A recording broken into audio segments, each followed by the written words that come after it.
ചേച്ചി ഇപ്പം അമൃതേച്ചിക്ക് ആ കല്യാണം തുടങ്ങുന്നതിന് മുമ്പ് മുതലേ she had to go through കുറെയൊക്കെ.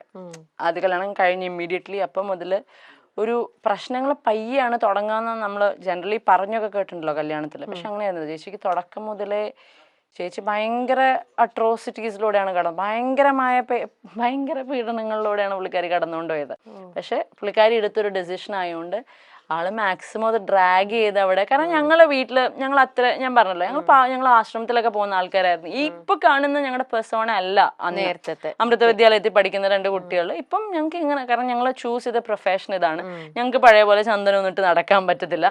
അപ്പൊ അങ്ങനെയൊക്കെ ഉള്ളതുകൊണ്ട് ഞങ്ങളുടെ ലുക്കും ഫീലും അതനുസരിച്ച് മാറ്റേണ്ടതായി വന്നു. പക്ഷെ ആ സമയത്ത് എന്ന് പറഞ്ഞാൽ ആശ്രമത്തിൽ ഫ്ലൂട്ട് വായിക്കുന്ന, ആശ്രമത്തിൽ എല്ലാം എൻ്റെ അച്ഛൻ്റെ അമ്മയുടെയും ഫാമിലി ഫുള്ള് അമൃതപുരി റിവോൾഡ് ആയിരുന്നു. അപ്പൊ അങ്ങനത്തെ ഒരു ഫാമിലിയിൽ ഒരാളുടെ ഫസ്റ്റ് ബോൾ ഡെസിഷൻ ആയിരുന്നു. അതിൽ ചേച്ചി അനുഭവിച്ചതിനൊക്കെ കഴിഞ്ഞൊരു 6 മാസത്തിനിടയിലൊക്കെയാണ് നമുക്ക് ഒരിക്കലും സ്വപ്നം പോലും കാണാൻ പറ്റാത്ത രീതിയിലുള്ള അവർ അനുഭവിച്ചിട്ടുള്ള കാര്യങ്ങൾ എൻ്റെ അടുത്ത് പറയണത്. അതും എൻ്റെ അടുത്തേ പറഞ്ഞിട്ടുള്ളൂ, അമ്മയുടെ അടുത്തൊന്നും പറഞ്ഞിട്ടില്ല ഇപ്പോഴും. മനസ്സിലായി? അപ്പോൾ ആ ഒരു ഡിസിഷൻ ആയതുകൊണ്ടാണ് അത് ഒരുപാട് ഡ്രാഗ് ചെയ്തത്. പക്ഷെ അതാണ് എനിക്ക് എല്ലാവരോടും പറയാനുള്ളത്.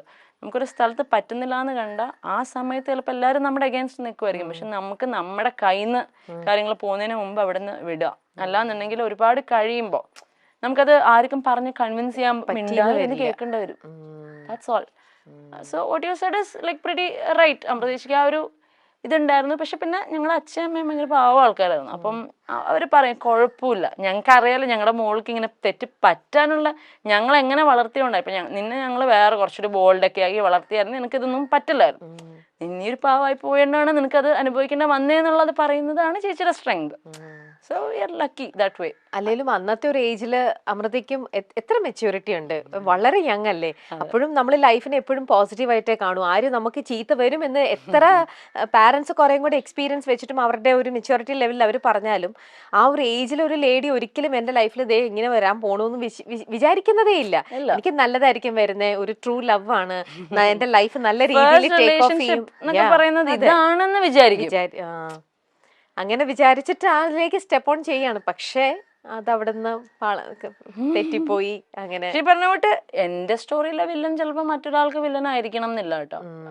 അവര് തമ്മിൽ ചേരായിരുന്ന കൊണ്ടാണ് അവരത് വർക്ക് ആവുന്നത്. മേ ബി പുള്ളിയാണെങ്കിലും അയാള് നല്ലതാണെന്ന് തോന്നുന്ന വേറെ ആൾക്കാരുണ്ടാവുമായിരിക്കാം. അതിനകത്ത് നമുക്കൊരു തെറ്റും പറയുന്നില്ല. ആള് ചെയ്യുന്ന നല്ലതൊക്കെ നല്ലതാന്ന് തന്നെ അപ്പോഴും പറയുന്നുള്ളൂ. പക്ഷെ എന്റെ ചേച്ചി സഫർ ചെയ്തത് അത് കേൾക്കുമ്പോ എനിക്ക് ഹീസ് എ വില്ലൻ ഓൺലി. അതായത് എനിക്കിപ്പോ എവിടെ ഇരുന്നോ ഞാൻ പറയും, ഐ ഡോണ്ട് കെയർ. ചിലത് നമ്മൾ ചേരില്ല, എന്നാ അതിലെ ഒന്ന് വേറെ ആൾക്കാരായിട്ട് അത് ചേരുവായിരിക്കാം. നമുക്കൊന്നും ചെയ്യാൻ പറ്റുന്ന കാര്യങ്ങളല്ല. അപ്പൊ അതിനകത്തൊക്കെ ഈ പറഞ്ഞ പോലെ നമ്മളൊന്ന് സക്സസ്ഫുൾ ആയ സ്ട്രോങ് ആയി ഒന്ന് ജീവിച്ച് കാണിച്ചിട്ട് നമ്മൾ എന്തെങ്കിലും പറഞ്ഞാൽ അത് കേൾക്കാൻ ആൾക്കാരുണ്ടാവും. അല്ലെങ്കിൽ നമ്മളിവിടെ കിടന്ന് വെറുതെ വിക്ടിം കാർഡ് കളിക്കണോ, പെണ്ണിന്റെ ഇത് പറയണോ, ചുമ്മാ അതാ. കാരണം വേറെ കുറെ കഥകൾ നമുക്ക് അറിയാവുന്നതാണ്, where women are villain. So നമ്മുടെ നാടാണെങ്കിലും കുറച്ചുകൂടെ ആണുങ്ങൾക്ക് ഒരു ഇതുള്ളതാണ്. അപ്പൊ ഇതൊക്കെ നമുക്കൊന്നും ചെയ്യാൻ പറ്റുന്ന കാര്യങ്ങളല്ല. പോട്ടെ, സമയം വരും. കീപ്പിംഗ് ക്വയറ്റ് അറ്റ് ടൈംസ് അത് ഭയങ്കര ഹെൽപ്ഫുൾ ആയിരിക്കും. പക്ഷെ എന്റെ ചേച്ചി മിണ്ടായിരുന്ന പോലെ മിണ്ടായിരുന്ന പറ്റില്ല. അതെ, പറ്റില്ല. അത് ആരും ഒരുപാട് വർഷത്തേക്കൊന്നും മിണ്ടായിരിക്കരുത്. ഒരു 10-20 മിനിറ്റ് ഒക്കെ മിണ്ടായിരിക്കും, എന്നിട്ട് മിണ്ടണം. പറയാൻ കേൾക്കാനുള്ളത് എന്താന്ന് വെച്ചാൽ കേട്ട് കൊടുത്തോളൂ. അമൃതയുടെയും നിങ്ങളുടെ ആ ഒരു റിയാലിറ്റി ഷോയിൽ വന്ന സമയത്ത്, അല്ലെങ്കിൽ അന്നത്തെ ആ ഒരു ഇതിലൊക്കെ ലൈഫ് മാറ്റിയതാണ് സുരേഷ് ചേട്ടൻ നിങ്ങളുടെ ലൈഫിലേക്ക് എൻ്റർ ചെയ്തപ്പോഴും. ആ ഒരു റിലേഷനെ കുറിച്ചും കൂടെ ഒന്ന് പറയൂ അഭി. ഇപ്പോ എങ്ങനെയാണ് നിങ്ങൾ എല്ലാവരും തമ്മിലുള്ള റിലേഷൻ?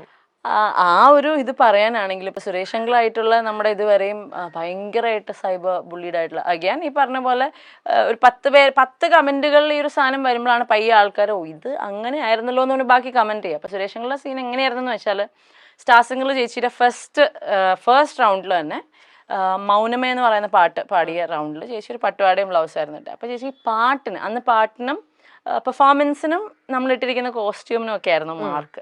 ചേച്ചിയുടെ കോസ്റ്റ്യൂമിന് മാർക്ക് കുറഞ്ഞു, പെർഫോമൻസിന് ഫുള്ള് കിട്ടി. അന്നാണ് സുരേഷ് അങ്കിൾ ഏഷ്യനെറ്റിൽ വിളിച്ചിട്ട് പറയുന്നത്, ഇനി അമൃതയ്ക്ക് കോസ്റ്റ്യൂമിന്റെ കേസിൽ ഒരു പ്രശ്നം ഉണ്ടാവരുത്. ഇതാണ് അന്നുള്ള ബന്ധം. ഇന്നും രാധികാന്റിയായിട്ടും സുരേഷ് അങ്കിളായിട്ടും മക്കളായിട്ടും ഒക്കെ ഞങ്ങൾ ഇപ്പോഴും ലൈക്ക് ഫാമിലി. പറഞ്ഞ കൂട്ട് ചേച്ചി പറഞ്ഞ പോലെ ഒരു എക്സ്റ്റേണൽ സപ്പോർട്ട് ഒരു ഫാമിലിയുടെ ഭാഗത്ത് ഉണ്ടായിട്ടുണ്ടെങ്കിൽ ആ സുരേഷ് അങ്കിളുടെ ഫാമിലി എന്നാണ്.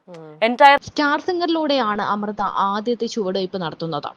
ആ സമയം തൊട്ട് തന്നെ നമുക്ക് അഭിരാമി സുരേഷിനെയും അറിയാം, അമൃതയുടെ സഹോദരിയായ അഭിരാമി സുരേഷിനെയും. ബാലയുമായുള്ള വിവാഹമൊക്കെ വലിയ രീതിയിൽ ആഘോഷിക്കപ്പെട്ടിരുന്നു. ബാല അമൃത ജോഡികൾ കുറേ നാൾ ഇന്റർവ്യൂസിലും പിന്നീട് ഇവരുടെ മകൾ പാപ്പു എത്തിയപ്പോൾ ആ കുഞ്ഞും ഇന്റർവ്യൂസിലും ഷോകളിലും അങ്ങനെയെല്ലാം നിറഞ്ഞു നിന്നിരുന്നു. പിന്നീട് വർഷങ്ങൾക്ക് ശേഷം നമ്മൾ അറിയുന്നത് അമൃതയും ബാലയും വേർപിരിയുന്നു എന്ന വാർത്തയാണ്.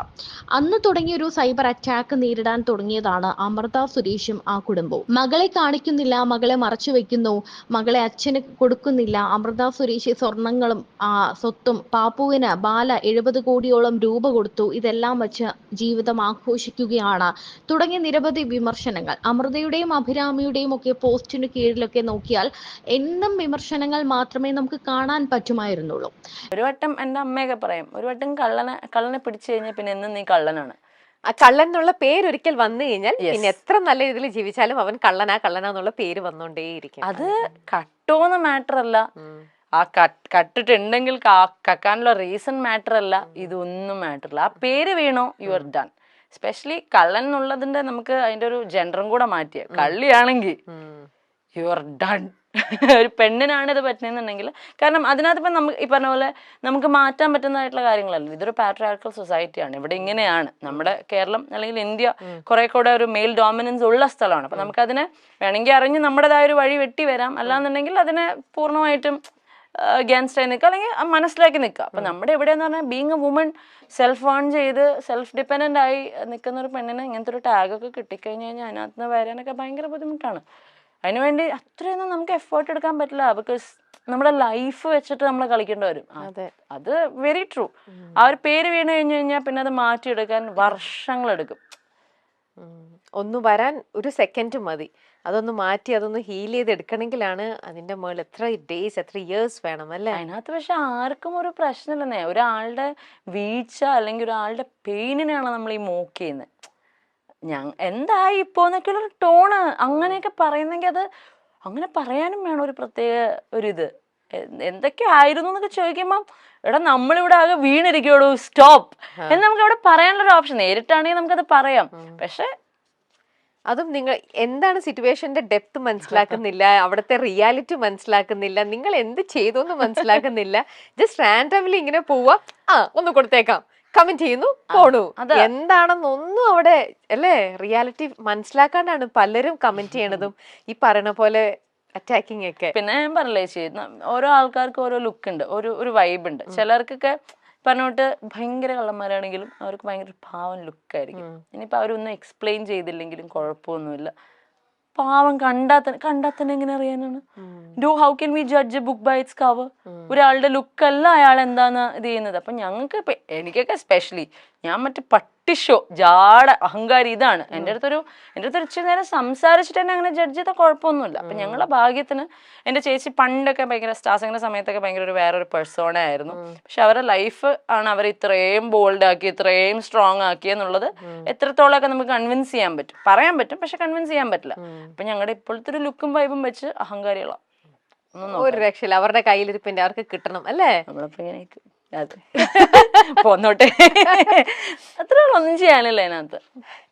ഈ ഷോയൊക്കെ പല ഷോസും കാര്യങ്ങളൊക്കെ ആയിട്ട് നിങ്ങൾ ഒരുപാട് ട്രാവൽ ചെയ്യുന്ന ആൾക്കാരാണ്. ഇത്തരത്തിലുള്ള ഇഷ്യൂസും ഈ നമ്മുടെ നാട്ടുകാരുടെയും ഇവിടെയുള്ള ആൾക്കാരുടെ ആറ്റിറ്റ്യൂഡും ബഹളവും ഒക്കെ കാണുമ്പം നിങ്ങൾക്ക് എപ്പോഴെങ്കിലും തോന്നിയിട്ടുണ്ടാവില്ലേ നമുക്ക് ഈ നാട്ടിൽ നിന്ന് തന്നെ പോയേക്കാം? ചില നാട്ടിൽ പുറത്തേക്കൊക്കെ നിങ്ങൾ അവിടുത്തെ കൾച്ചറും രീതികളൊക്കെ കാണുമ്പോൾ നമുക്ക് ഇവിടെ എങ്ങനെയെങ്കിലും ഒന്ന് സെറ്റിൽ ഡൗൺ ആയാലോ? എല്ലാ ആഴ്ച എൻ്റെ അമ്മയ്ക്ക് തോന്നാറുണ്ട്. എല്ലാ ആഴ്ച ഏകദേശം ഒരു മൺഡേ തുടങ്ങി സൺഡേ ഒക്കെ ആകുമ്പോഴത്തേക്ക്, അതായത് ഇപ്പൊ ഇന്നിപ്പോ നമ്മുടെ ഷൂട്ട് നടക്കുന്ന ഒരു മൺഡേ ആണ്. ഇന്നിപ്പം അമ്മ ഇന്നലത്തെ ഡോസ് ഒക്കെ കഴിഞ്ഞ് ഇന്നൊന്ന് അതെ ഇതായിട്ടുണ്ട്, റീജനറേഷണൽ മോഡലാണ്. സൺഡേ ആകുമ്പോഴത്തേക്ക് പറയാം നമുക്കൊന്ന് എവിടെ നിന്ന് പോയാലോ. കാരണം സൺഡേ ആണല്ലോ ഈ സോഷ്യൽ മീഡിയ, ഐ മീൻ വീക്കെൻഡിലാണ് ഇതൊക്കെ ആക്റ്റീവ് ആവുക, അപ്പോഴാണ് കമന്റ്സ് ഒക്കെ ഭയങ്കരമായിട്ട് കൂടുക. അത് കഴിഞ്ഞിട്ട് നമുക്കൊന്ന് പോയാലോ എന്ന് എപ്പോഴും പറയാറുണ്ട്. പക്ഷെ ഈ പറഞ്ഞോട്ട് നമ്മുടെ ഉള്ളിൽ ഇപ്പൊ ഒരു വാശിയായി ചേച്ചി. ഞാൻ ജനിച്ച എൻ്റെ മണ്ണില് ഞാനൊന്നും ചെയ്യാതെ ആരുടെയൊക്കെയോ വാശി തീർക്കാൻ വേണ്ടി ബലിയാടായിട്ട് എനിക്ക് ഇവിടെ തന്നെ പ്രൂവ് ചെയ്യണം. ഞാൻ വേറെ എവിടെയെങ്കിലും പോയിട്ട് എനിക്ക് അവിടെ സക്സസ്ഫുൾ ആവുന്നതിനകത്ത് എന്താ കാര്യമുള്ളത്? ഓക്കെ, അവിടെ ഞാൻ പോവാം, പക്ഷെ എനിക്ക് ഇവിടെ നിന്ന് പോകണം. ഇവിടെ എന്റെ പേരുണ്ടാക്കി ഇവിടെ എനിക്ക് ഫൈറ്റ് ചെയ്ത് ഇവിടെ തന്നെ നമ്മുടെ കാര്യം ക്ലിയർ ചെയ്തിട്ട് നമുക്ക് വേണേ പോവാം. ഞാൻ എന്താന്ന് എല്ലാവരും ഇവിടുത്തെ ആൾക്കാർ ആദ്യം നമ്മുടെ നാട്ടിൽ വിലയില്ലാതെ പിന്നെ പുറത്ത് എവിടെ പോയിട്ട് എന്താ കാര്യം? We love our place. ഞങ്ങളുടെ നാട് ഞങ്ങൾക്ക് അത്രയ്ക്ക് ഇഷ്ടമാണ്. ഇവിടെ വന്നിരിക്കുന്ന ആൾക്കാരെ തെറ്റിദ്ധാരണയാണ്, അത് ക്ലാരിഫൈഡ് ആവും. എന്നിട്ട് പുറത്ത് എവിടെയാന്ന് വെച്ചാൽ പോയി സെറ്റിൽ. അപ്പൊ ഇതന്നെ അമ്മ അടുത്തും പറയാറുള്ളൂ, അമ്മ ഇതിലെന്താ കാര്യം? അവിടെ പോയി കഴിഞ്ഞാൽ നമുക്ക് നാട് മിസ് ചെയ്യും, നമ്മുടെ സ്ഥലം മിസ് ചെയ്യും, നമുക്ക് സമയം വരും, അങ്ങനെ തന്നെ പറയും. അല്ല പിന്നെ പറഞ്ഞു മാനിഫെസ്റ്റഡ് ആവുമായിരിക്കും അത്. രണ്ടാമത് ബാല എലിസബത്ത് എന്ന ഡോക്ടറിനെ വിവാഹം ചെയ്തു. അത് നിയമപരമായിട്ടുള്ള വിവാഹമല്ലായിരുന്നു. എന്നാൽ പിന്നീട് ആ ബന്ധവും ഉലഞ്ഞു. കരൾ ശസ്ത്രക്രിയയ്ക്ക് വന്ന സമയത്ത് ഒപ്പം നിന്നെങ്കിലും എലിസബത്ത് ബാലയിൽ നിന്ന് പൂർണ്ണമായും അകന്നു പോകുന്ന ഒരു കാഴ്ചയാണ് നമ്മൾ കണ്ടത്. പിന്നീട് ഇവർ വേർപിരിഞ്ഞു. ഇപ്പോൾ ബാല 4ാമതും വിവാഹം ചെയ്തു. ബാല ആദ്യമേ ചന്ദന എന്നൊരു പെൺകുട്ടിയെ സ്നേഹിച്ച് വിവാഹം ചെയ്തിരുന്നു എന്ന് അമൃത സുരേഷാണ് വെളിപ്പെടുത്തിയത്. അതുവരെയും ബാലയെ പറ്റി എല്ലാവർക്കും നല്ല ഇമേജ് ആയിരുന്നു.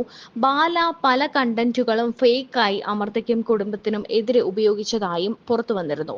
എല്ലാത്തിനും ഈ സൈബർ അറ്റാക്കുകൾക്കും വിമർശനങ്ങൾക്കും കമന്റുകൾക്കും എല്ലാം ഒടുവിൽ പാപ്പു തന്നെ കരഞ്ഞുകൊണ്ട് ലൈവിലെത്തിയിരുന്നു. ഒരു വീഡിയോ പങ്കുവച്ചുകൊണ്ട് താൻ അമ്മയ്ക്കൊപ്പമാണ്, തന്റെ അമ്മയാണ് ശരി, തന്റെ അച്ഛൻ തനിക്കൊന്നും ചെയ്തിട്ടില്ല, പറയുന്നതെല്ലാം പച്ചക്കള്ളമാണ് എന്ന് പറഞ്ഞുകൊണ്ട് പാപ്പു ലൈവിലെത്തിയിരുന്നു. അതിനുശേഷമാണ് കാര്യങ്ങളെല്ലാം മാറി മറിഞ്ഞത്. അതിനുശേഷം ഇനി പാപ്പുവിന് അച്ഛനില്ല, അച്ഛൻ ഇനി ഒന്നിനും വരില്ല എന്ന് പറഞ്ഞ് ബാല വന്നിരുന്നു. പിന്നാലെ ബാല 4ാമത് വിവാഹം ചെയ്തു. ഡെഫിനറ്റ്ലി എൻ്റെ ക്ലോസർ സർക്കിളിലുള്ള ആർക്ക് എന്നെ പറ്റി ഒരു ചെറിയ തെറ്റിദ്ധാരണ വന്നാലും ഞാൻ അത് വിളിച്ച് സോൾവ് ചെയ്യുന്ന ആളാണ് maximum. When it comes to a large scale, ഈ എൻ്റർടൈൻമെൻറ്റ് മീഡിയയിലൊക്കെ നിൽക്കുന്ന ഒരു സിനാരിയോ വരുമ്പം ഒരു പരിധി വരെയൊക്കെ ഈ പറഞ്ഞ കുട്ടിയെ നമ്മൾ എഫക്റ്റ് ചെയ്യാതിരിക്കാൻ വേണ്ടിയിട്ട് നമുക്കത് അവോയ്ഡ് ചെയ്ത് പോവാം. പക്ഷെ എന്നെ വളർത്തുന്നവരുടെ മുമ്പിൽ എന്നെപ്പറ്റി ഒരു റോങ് ആയിട്ടുള്ള ഇൻഫർമേഷൻ അറിയുന്നുണ്ടെന്നുണ്ടെങ്കിൽ, അവരിലേക്ക് എത്തുന്നുണ്ടെന്നുണ്ടെങ്കിൽ അത് ക്ലാരിഫൈ ചെയ്യാൻ ആഗ്രഹിക്കുന്ന ആളാണ് ഞാൻ. കാരണം ഞാൻ മിണ്ടായിരുന്ന അതെല്ലാവരും മറന്നോളുമല്ലോ എന്ന് ഞാൻ ഒട്ടും വിചാരിക്കുന്നില്ല. കാരണം എൻ്റെ മുമ്പിൽ എൻ്റെ ചേച്ചിയുടെ ലൈഫും ഉണ്ട്. ഞാൻ മിണ്ടായിരുന്നു കഴിഞ്ഞാൽ പയ്യെ അവർക്ക് മനസ്സിലാവും. എങ്ങനെ മനസ്സിലാവാനാണ്? എൻ്റെ സൈഡ് ആൾക്കാർക്ക് പറയാതെ എങ്ങനെ മനസ്സിലാവാനാണ്? അപ്പം ഈ ഒരു ലോകത്ത് ഞാൻ പറഞ്ഞില്ലേ, ഈ പറഞ്ഞ പോലെ നമ്മൾ ജെന്യൂൻ ആയിട്ട് നിൽക്കുകയാണെന്നുണ്ടെങ്കിൽ കോൺസ്റ്റന്റ്ലി നമ്മളെ പറ്റി എന്തെങ്കിലും ഒരു തെറ്റായ കാര്യം പറയുകയാണെങ്കിൽ ആൾക്കാരെ പറഞ്ഞ് ബോധിപ്പിക്കേണ്ട ഒരു റെസ്പോൺസിബിലിറ്റി ഉണ്ട് നമുക്ക്. കാരണം നമ്മളെ വളർത്തുന്ന ഓഡിയൻസ് തന്നെയാണ്, അവർക്കാണ് ഒരു മിസ്അണ്ടർസ്റ്റാൻഡിങ് വന്നിട്ടുള്ളത്. അപ്പോൾ അവരെ നമ്മളത് കാര്യം കാരണം they are like A family. ഇതൊരു എക്സ്റ്റെൻഡഡ് ഫാമിലി തന്നെയാണ്. ഇപ്പം ഞങ്ങൾ വ്ളോഗേഴ്സ് എന്നൊക്കെ പറയുമ്പോഴത്തേക്കും AG വ്ളോഗ്സ് ഒക്കെ തുടങ്ങുന്ന സമയത്ത് ഞങ്ങൾക്കൊരു വലിയ കുടുംബം ഉണ്ടായിരുന്നു. ഈ ഫോളോവേഴ്സ് ആയിട്ട് വന്ന ആൾക്കാർ ഒരു ഫാമിലി ആയിരുന്നു. അപ്പം അത് ഞങ്ങൾക്ക് ബിഗ് ബോസിലൊക്കെ പോയി കഴിഞ്ഞപ്പോഴത്തേക്കും ഇടയ്ക്കൊരു വലിയ ബ്രേക്ക് ഒക്കെ വന്ന് നിന്ന് പോയി. പക്ഷെ എന്നാലും ഇന്നും ഞങ്ങൾക്ക് ഒരുപാട് ഫോളോവേഴ്സിൻ്റെ പേരും മുഖമൊക്കെ ഓർമ്മയുണ്ട്. ഞങ്ങൾ ഇന്നും ടച്ചിലല്ല എന്നുണ്ടെങ്കിലും. അപ്പം നമ്മുടെ വീട്ടിൽ നമ്മളെ പറ്റി ഒരു തെറ്റായ കാര്യം എത്തിക്കഴിഞ്ഞാൽ നമ്മളവിടെ ക്ലാരിഫൈ ചെയ്യുന്നുണ്ടെങ്കിൽ അതേ എക്സ്റ്റെൻഡഡ് ഫാമിലിയാണ് ഈ ഓഡിയൻസും. അവരുടെ അടുത്തും ഒരു പരിധി വരെയൊക്കെ നമ്മൾ ക്ലാരിഫൈ ഉണ്ടെന്ന് ഞാൻ വിശ്വസിക്കുന്നുണ്ട്. പക്ഷെ മറ്റേ ആറ്റിറ്റ്യൂഡും കുഴപ്പമൊന്നുമില്ല. I don't care, it's part of the game എന്ന് പറഞ്ഞ് പോകുന്നതിനും ഒരു തെറ്റുമില്ല. പക്ഷെ ഞാൻ എൻ്റെ ഒരു സിനാരിയോ വരികയാണെങ്കിൽ എന്നെപ്പറ്റി ആരെന്ത് പറഞ്ഞാലും ഞാൻ അപ്പം ഒന്നിരിക്കും. ചിലപ്പോൾ അതിൻ്റെ ട്രോമ ആയിരിക്കാം ചേച്ചിയുടെ കേസിൽ, പക്ഷെ ഐ വിൽ ക്ലാരിഫൈ. ഒന്നും പിന്നത്തേക്കില്ല, എല്ലാം അപ്പ തന്നെ. ശരിയല്ല, ഉറക്കുമ്പോൾ